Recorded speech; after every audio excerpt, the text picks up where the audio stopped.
షణ్ముఖ భారతీ సమేత పరమేశ్వరాయ నమః. రమాదేవి ఎస్ట్రోన్ వాస్తు ఛానల్ వీక్షిస్తున్న ప్రేక్షకులకు స్వాగతం. ఆగస్టు మాసంలో గ్రహ సంచారం ఈ విధంగా ఉంది. రవి కర్కాటకంలో సంచారం చేస్తూ 16వ తేదీన సింహంలోకి ప్రవేశిస్తాడు. వృషభంలో సంచరిస్తున్న కుజుడు 26వ తేదీన మిథునంలోకి ప్రవేశిస్తాడు. సింహంలో సంచరిస్తున్న బుధుడు 5వ తేదీన వక్రారంభం చేసి 22వ తేదీన కర్కాటకంలోకి ప్రవేశిస్తాడు. గురువు వృషభంలో సంచారం చేస్తున్నాడు. సింహంలో సంచరిస్తున్న శుక్రుడు 25వ తేదీన కన్యలోకి ప్రవేశిస్తాడు.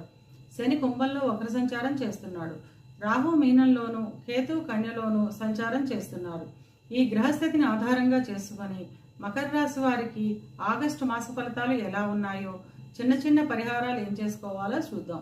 ఉత్తరాషాఢ 2, 3, 4 పాదాలు, శ్రవణం 1, 2, 3, 4 పాదాలు, ధనిష్ట 1, 2 పాదాలు కలిపి మకర రాశిలో ఉంటాయి. మకర రాశికి అధిపతి శని. మకర రాశి వారికి ఈ మాసం చాలా అనుకూలంగా ఉంటుంది. ఏ పని చేపట్టినా సకాలంలో పూర్తి చేస్తారు. ధన ఆదాయం బాగుంటుంది. ముఖ్యంగా చెప్పేది, కొత్తగా పరిచయమైన వారిని నమ్మకపోవడం, కొత్త రుణాలు ఇవ్వకపోవడం మంచిది. నూతన వస్తు ఆభరణ ప్రాప్తి ఉంటుంది. అకాల నిద్ర, అకాల భోజనం వల్ల చిన్న చిన్న అనారోగ్య సమస్యలు ఉంటాయి. ఇక విద్యార్థుల విషయానికి వస్తే, విద్యార్థులు విద్యపై అధికమైన ధ్యాస పెడతారు. మంచి పేరు సాధిస్తారు. ఏ పరీక్ష రాసినా మంచి ఫలితాలను సాధిస్తారు.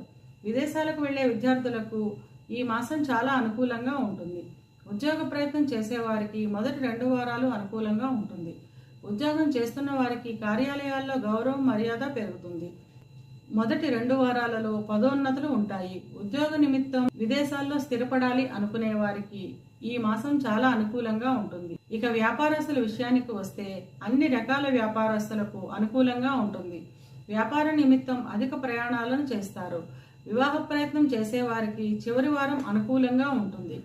వివాహం అయిన వారు జీవిత భాగస్వామితో కలిసి విహారయాత్రలు చేస్తారు. సంతానానికి సంబంధించిన శుభవార్తలను వింటారు. చిన్న చిన్న మాటలే పెద్ద పెద్ద గొడవలకు దారితీసే అవకాశం ఉన్నందున కొంచెం ఆలోచించి మాట్లాడడం మంచిది. ఉంటున్న గృహాన్ని ఆధునీకరించడం లేదా పాత వాహనాల రిపేరీల నిమిత్తం అధిక ధన వ్యయం చేస్తారు.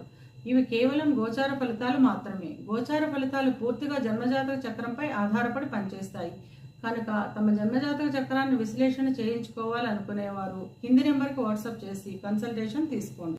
మకర రాశి వారు అనుకూలతను పెంచుకోవడానికి, ప్రతికూలతను తగ్గించుకోవడానికి 3 మంగళవారాలు దుర్గాదేవికి కుంకుమ పూజ చేయించడం ద్వారా అంతా మంచే జరుగుతుంది.